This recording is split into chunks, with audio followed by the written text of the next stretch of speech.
This was not face saving, folks. I believe this was a head fake. One of the best pieces I've read all morning and all of last night on this is a piece by the terrific Lee Smith, author of the great book, The Plot Against the President. This will be at the show notes. If you want my show notes, again, it's important. Go to bongino.com/newsletter. I will email you these articles every morning. We don't spam your inbox. This is an important article. I can't recommend enough if you are on my email list. Please read this. I'm humbly begging you. It's that good. Lee Smith, January 7th, 2020. Iran and America are suddenly both naked. Interesting headline. Of course, he isn't referring to clothing here. He's referring to tactics, strategic tactics. What does he mean by this? Yeah, seriously. Well, let's go to takeaway number one, what he's suggesting in the piece. And remember, keep in mind what we're addressing here. We're addressing the talking point that this was a face-saving measure by the Iranians, launch ballistic missiles against targets where they knew they weren't going to hit anything and cause U.S. casualties, go back and celebrate. Look, we got those Americans and it's all done. It's not done. I'm telling you, I think it was a head fake. Pretend it's a face-saving measure to let the Americans' guard go down and then continue step two, which is the Iranian decade-long commitment to asymmetric warfare. Check out this by Lee Smith. This is what we mean by this.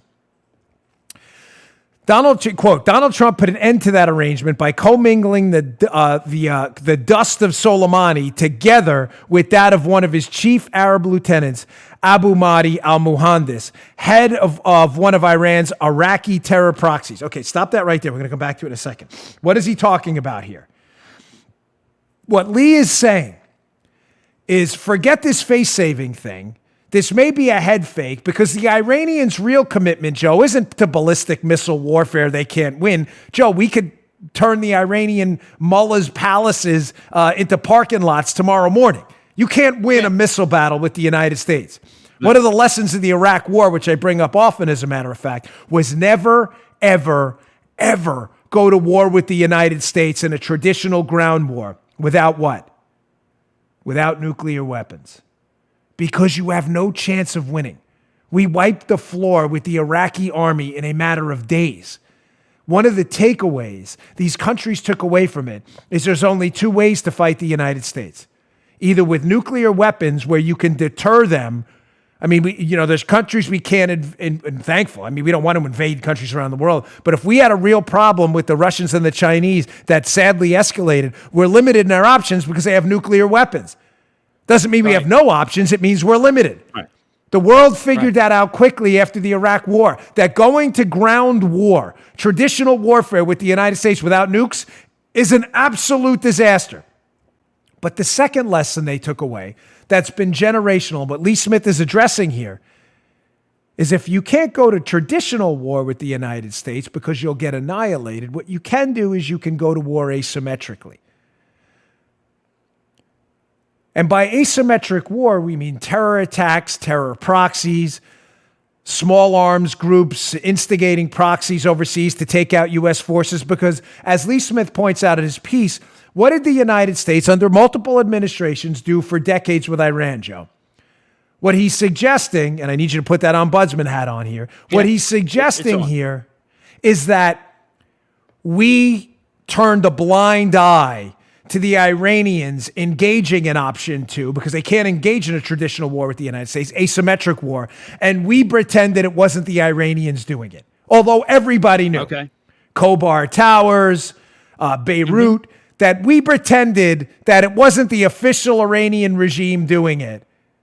And we not that we let any of it go, we didn't, but in order to prevent the United States from having to go full-scale beast mode on the Iranians, we kind of pretended that it wasn't an official thing, that the attacks they were sponsoring. Trump is now, he's of course a few steps ahead, which he is. Not always, but he, I'm not going to pretend anybody here hasn't made mistakes. But he has quietly scrapped and buried that policy that pretending these proxy attacks, like the one that happened on our embassy, are not official Iranian sanctioned motions. It's over. He took out the Iraqi militia head too. This was not an accident, folks. Now, back to that screenshot one from Lee's piece. So you get what he's saying now. That's what he's setting up. Donald Trump put an end to that arrangement. By arrangement, he means pretending these proxy attacks are not Iranian. By killing and turning into dust this one of his Arab lieutenants who was Iraqi and the Iranian himself. It goes on. Now that Trump is holding Iran accountable for the actions its proxies take in its name, the leverage gained by helping America play make-believe, in other words, the proxies aren't with Iran, is gone.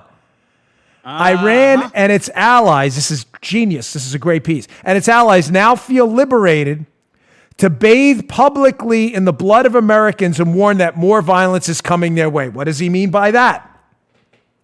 Folks, in the past, the Iranians have always distanced themselves from proxy attacks and terror attacks. We knew, wink and a nod, we knew, but we didn't know, if you get what I mean. We knew they were involved in.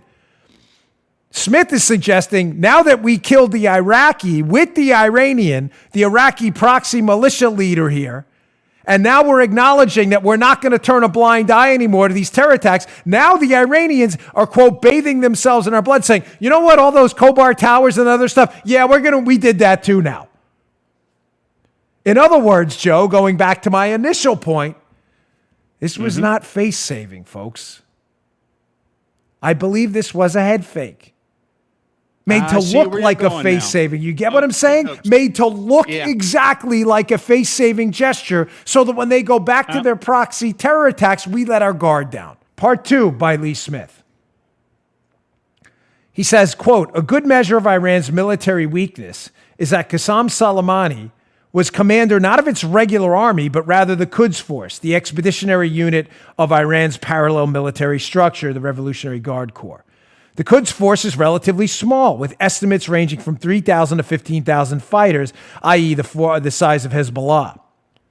For protracted campaigns like the Syria war, the Quds Force relies on what Israeli analyst Shimon Shapira calls the Shiite International, paid militias drawn from the Middle East and Central Asian countries with large Shiite populations like Lebanon, Iraq, Syria, and Afghanistan. What is he saying here?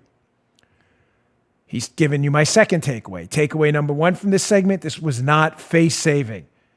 It's meant to look like a face-saving gesture. You can expect more continued terror proxy attacks around the world right now. This second part addresses the second takeaway of that, and the reason they do that is because they've taken option 2 against the United States. Option 1, you get your nuclear weapons and get them quick because there's no way you'll defeat the United States in a land war. Option 2, if you don't have nuclear weapons or the capacity to deploy them, you better be a terrorist group and act like it because that's the only way to frighten the United States. Not suggesting any of that's going to work. I'm just suggesting the attacks aren't over. And Lee Smith lays out perfectly there why the Iranian army against the United States, relatively, as measured against, is a paper tiger. It can do nothing. Nothing against the United States to inflict significant military damage. We would destroy them.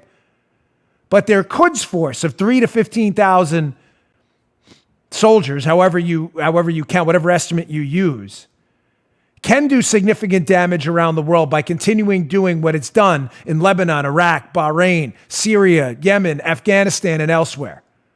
By engaging in these proxy terror attacks, which now Donald Trump has pledged I'm not turning a blind eye to anymore. You just heard The Dan Bongino Show. You can also get Dan's podcasts on iTunes or SoundCloud. And follow Dan on Twitter 24/7 @DBongino.